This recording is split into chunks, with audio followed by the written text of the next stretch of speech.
On va essayer de tenir le temps, 10 minutes. Et donc, Julie nous a demandé de vous parler de l'expérience Neurosphinx, mais en fait, je vais aller assez vite. Et surtout pour enchaîner sur le groupe interfilière Transition, que vous ne connaissez peut-être pas, pour finir sur, et Sylvie Audan est là, c'est notre chef vice-présidente du PNMR 4, et donc je copilote, vous verrez avec d'autres collègues, l'axe 1 qui correspond au parcours de vie justement, et donc la transition. Alors grosse diapositive, mais le but n'est pas du tout que vous lisiez les détails, simplement pour vous dire que pourquoi on pilote ce groupe interfilière transition. C'est un petit peu parce que, en tout cas pour nous, dans Neurosphinx, donc je coordonne cette filière Neurosphinx depuis quelques années, le sujet de la transition et surtout du transfert du dossier, c'est-à-dire du transfert vers l'âge adulte, vers le monde adulte, est un sujet majeur. On s'occupe de troubles sphinctériens d'origine rare, et autant vous dire que dans le monde adulte, c'est très compliqué de trouver des spécialistes qui sont, on va dire, compétents, c'est peut-être pas le mot, mais en tout cas qui ont envie de s'occuper d'enfants qui ont des dossiers depuis la naissance très complexes, avec des polypathologies. Et donc pour nous, c'est un sujet majeur. Pour vous dire, par exemple, on a 2 gastro-entérologues en France que vraiment ça intéresse. D'autres vont les suivre, mais c'est un vrai sujet et c'est une filière éminemment chirurgicale. Et dans le monde des chirurgiens adultes, c'est pas des sujets qu'ils connaissent vraiment. Quand je vous dis maladie de Hirschsprung, malformation anorectale ou malformation complexe du pôle caudal, en fait, en adulte, ils ne connaissent pas. Alors, je reviens sur ce que je disais juste avant la pause. En juin 2014, on a fait à Necker une grande journée sur la transition, à une époque où c'était pas forcément, j'ai envie de dire, la mode. En tout cas, on en parlait moins que maintenant.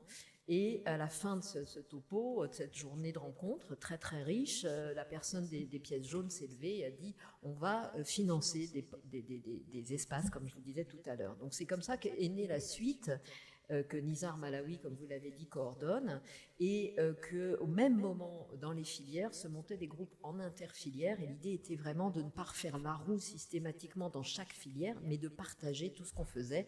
Il y avait le lien ville-hôpital, il y avait le médico-social, il y avait la transition. Et donc c'est comme ça qu'on a pris ce pilotage.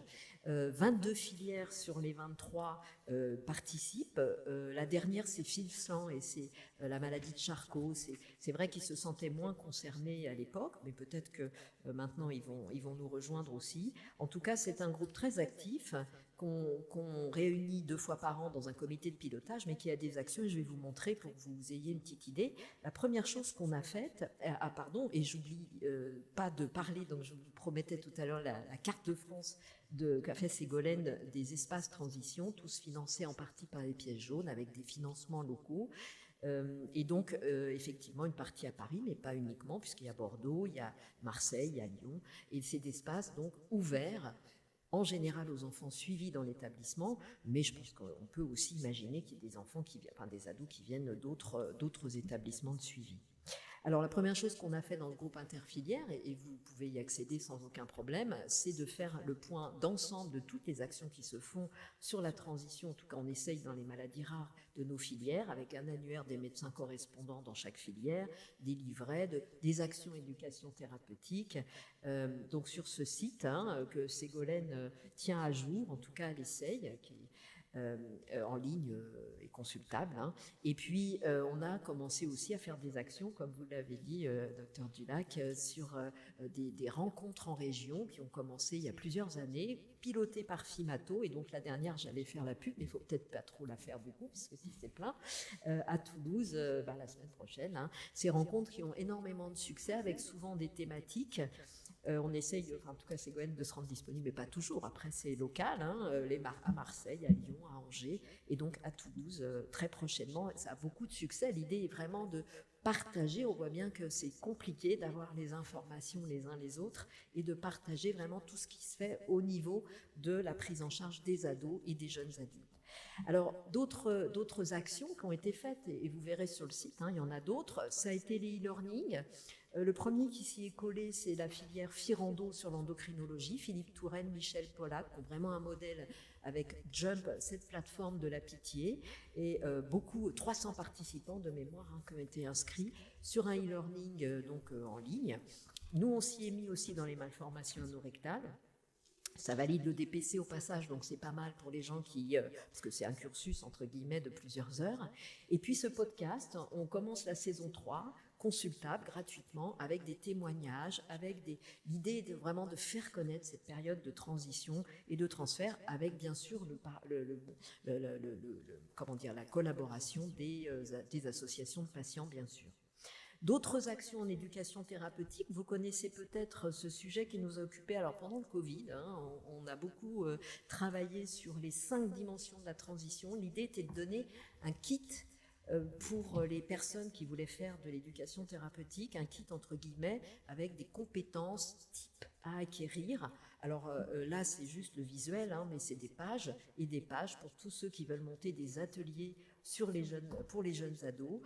Et c'est surtout la filière FAI2R qui a travaillé sur ce sujet et bien sûr l'interfilière, mais c'est Mélanie Romier qui donc l'espace de Lyon qui a chapeauté ce projet.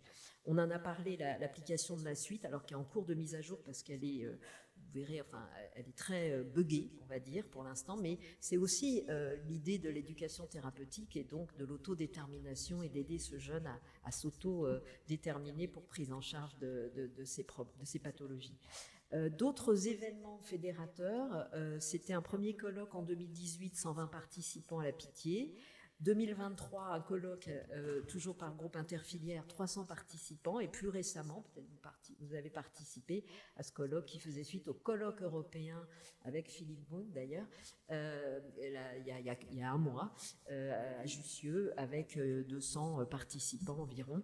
C'est des colloques et des rencontres vraiment très fédératrices. On partage à la fois l'aspect vraiment ETP, mais également l'aspect scientifique.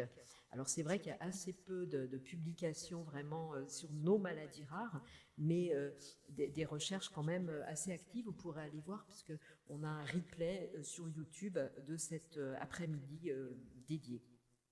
Et puis ce livret charté, si je puis dire, filière, qui collige, mise à jour encore récemment, toutes les actions interfilières sur la transition ado-adulte. En tout cas, on essaye d'être exhaustif. Allez voir, peut-être il en manque.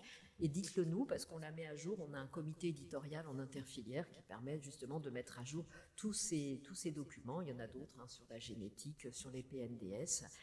Téléchargeables, bien sûr, aussi gratuitement sur notre site internet. Alors peut-être Ségolène, en fait on est parti et là je vais aller vers l'aspect besoin et critique, évaluation de toutes ces actions. En 2023, on a lancé un questionnaire aux familles, aux patients et aux professionnels pour avoir justement une idée de ce qu'on avait fait, est-ce que ça correspondait à leurs besoins et quels étaient finalement les vrais besoins ou peut-être des demandes qu'ils avaient et comment ils avaient les infos et quel était le panorama de cette population de personnes finalement pour qui on travaille.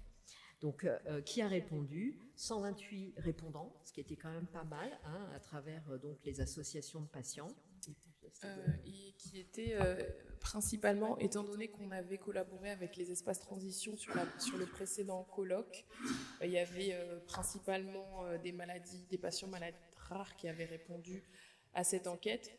Il faut savoir que c'était fait aussi en regard à une enquête qui avait été réalisée 5 ans avant, en 2018, à l'initiative quand le groupe interfilière transition a été lancé. C'est essentiellement des parents qui ont répondu, aussi des patients. C'est peu étonnant parce que on parle principalement de pédiatrie. Et beaucoup de patients entre 15 et 25 ans. Et on leur a demandé à quel moment de leur parcours de transition ils étaient.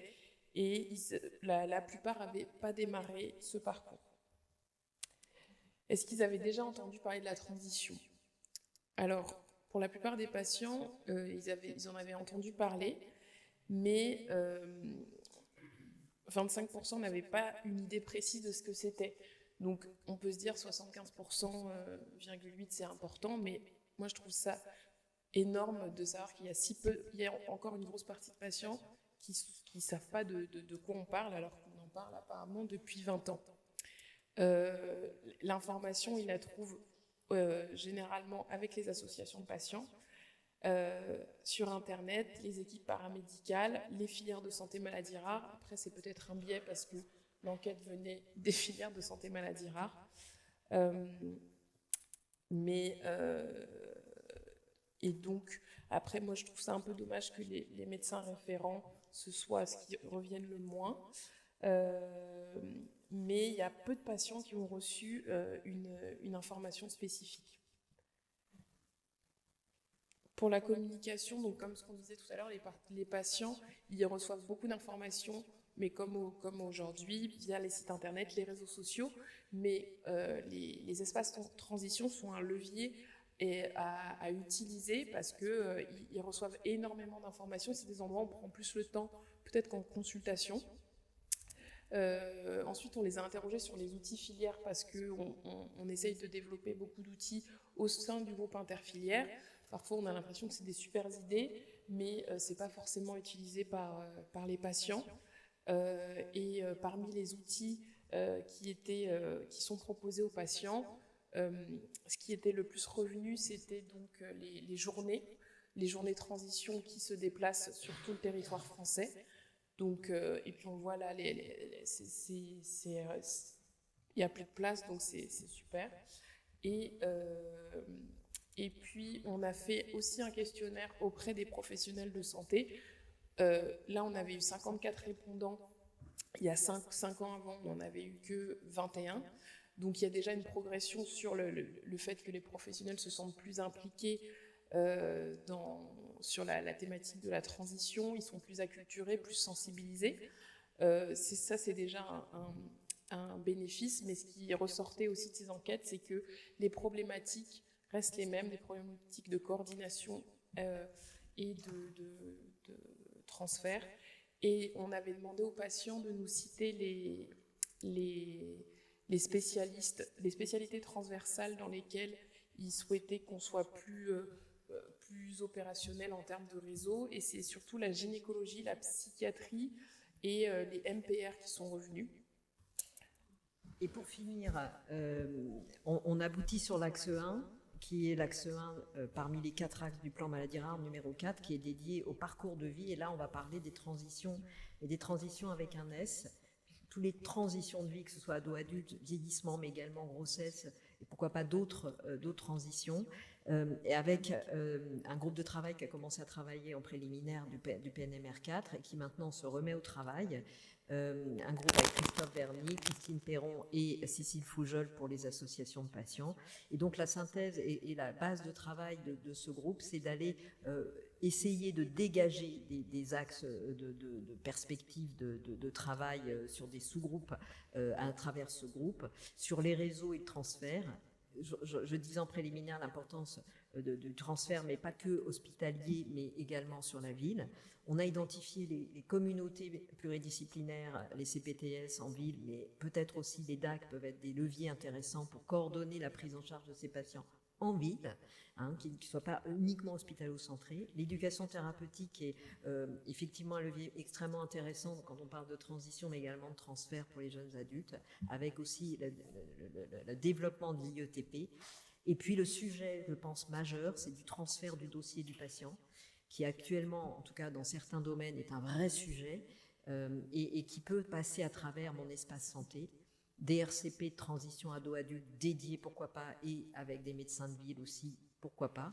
Et puis, un axe aussi qu'on a appelé les premières fois, qui est intéressant sur les aspects des premières consultations, sur la sexologie par exemple, sur la sexualité, sur la première consultation seule en conseil génétique, mais également les premières fois à l'université, les premiers emplois. Et je pense que là, il faudra inclure aussi les médecins scolaires et les médecins du travail dans ce groupe de travail. Et puis des nouveaux métiers à imaginer peut-être. Je pose la question de la déficience intellectuelle qui reste un gros problème dans la transition et le transfert. Et des patients, en tout cas moi, dans ma clinique, si je puis dire, des patients que je garde longtemps avant de les transférer et parfois jusqu'à 25 ans. Et ça reste, je pense, un problème majeur dont il faut s'emparer dans le PNMR4. Voilà, merci.